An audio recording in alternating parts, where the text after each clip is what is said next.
Bismillahirrahmanirrahim.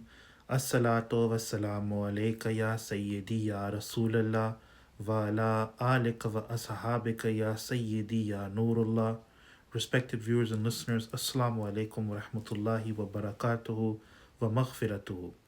Respected viewers and listeners, those of you who are my fellow Sunni Muslims, I would like to mention that this is the month of December, and this is what is called the holiday season in uh, in the Christian world, in the Western world, where they celebrate Christmas and they celebrate the New Year.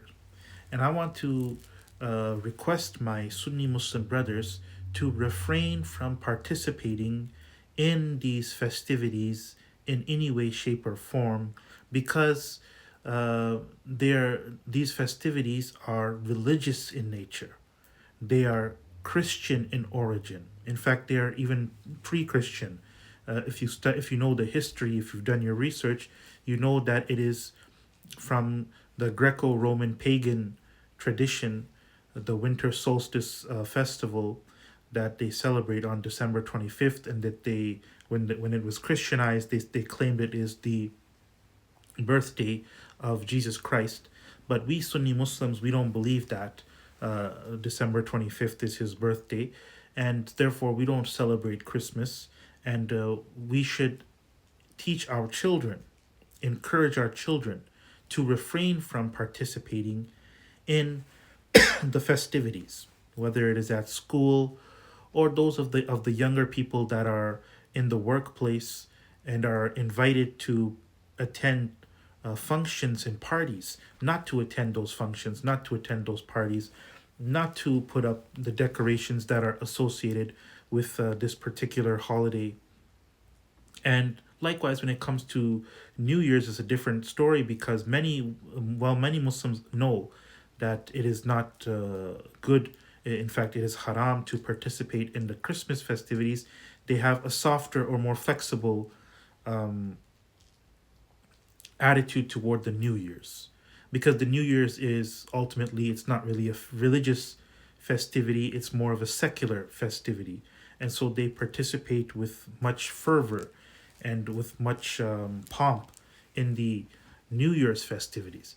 But I believe that Muslims should refrain from those as well, and that Muslims should only celebrate and only commemorate those festivities and holidays which are Islamic in origin, which are associated with the Muslims, such as the Eidain, Eid al-Fitr, to commemorate the completion of Ramadan, and Eid al-Qurban, in the month of Dhul Hijjah, to commemorate the sacrifice.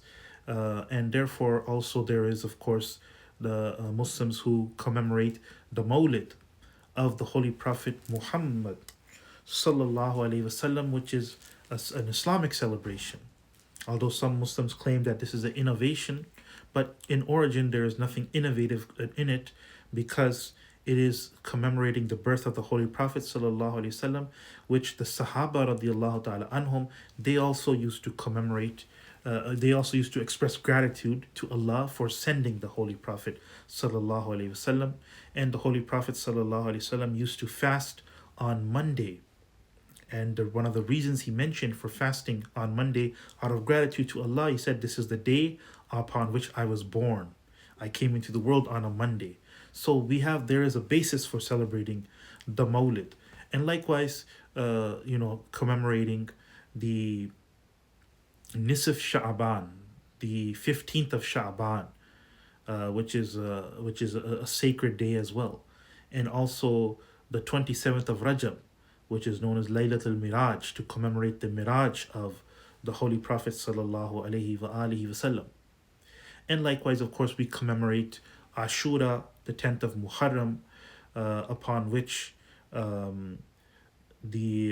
of gratitude for the favors which Allah gave upon the Qawm of Musa alayhi salatu wasalam, the people of Moses. So fasting on Ashura, and also, of course, that is a time in which we mention the martyrdom of the Holy Prophet's grandson, Sayyidina Imam al-Hussein radiallahu ta'ala anhu, who was martyred in Karbala upon that day. So we commemorate it, but not in the way of the Shia, not in the way of the Shia do, in which they they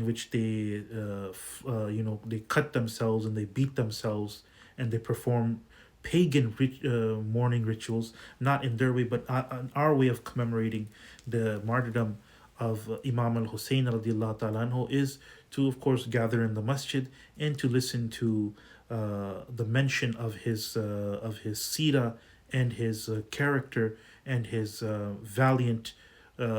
noble and valiant character, and the the tragedy of his martyrdom. So that is something which the Muslims do. The Muslims should refrain from non-Islamic celebrations, whether they are religious, for sure, if they are religious in nature, such as Christmas, such as Easter of the Christians, or Diwali or Holi of the Hindus, or other celebrations that are religious in nature. We should avoid those for sure. Those are haram.